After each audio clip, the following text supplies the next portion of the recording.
നമസ്കാരം.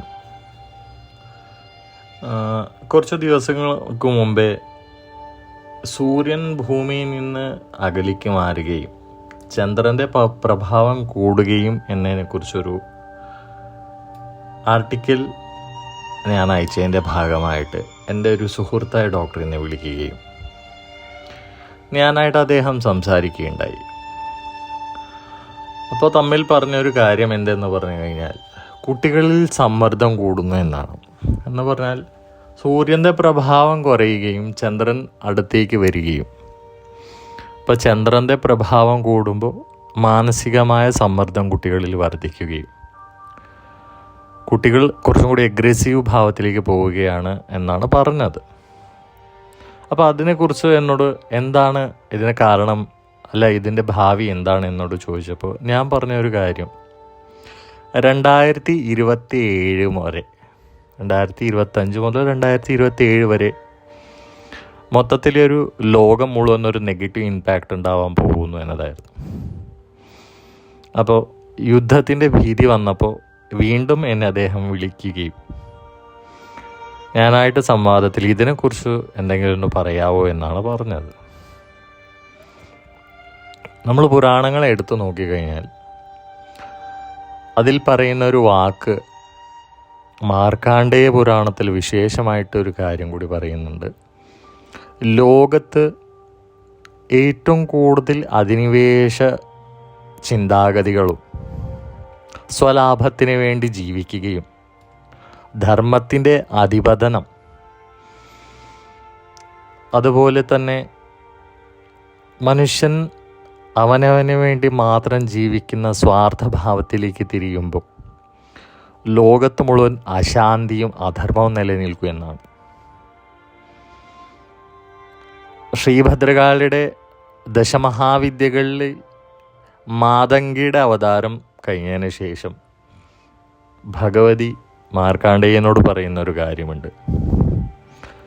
എപ്പോഴാണോ ഈ പ്രപഞ്ചത്തിൽ അസന്തുലിതാവസ്ഥ വരും, അപ്പോൾ അതിനെ പൂർണ്ണമായ വീണ്ടും സ്ഥിരതയിലേക്ക് വരാൻ വേണ്ടി പല ഭാവങ്ങളിൽ നാശം വിതയ്ക്കുമെന്നാണ്. അതിൻ്റെ ഭാഗമായിട്ട് പഞ്ചഭൂതങ്ങളോട് കൂടിയുള്ള പ്രളയത്തിൻ്റെ സാധ്യതകളാണ് പറയണം. അങ്ങനെ ഇതിന് മുമ്പുള്ള കാലഘട്ടങ്ങളിൽ നമ്മൾ വെള്ളമായിട്ട് എന്ന് പറഞ്ഞാൽ ജലപ്രളയം കണ്ടു,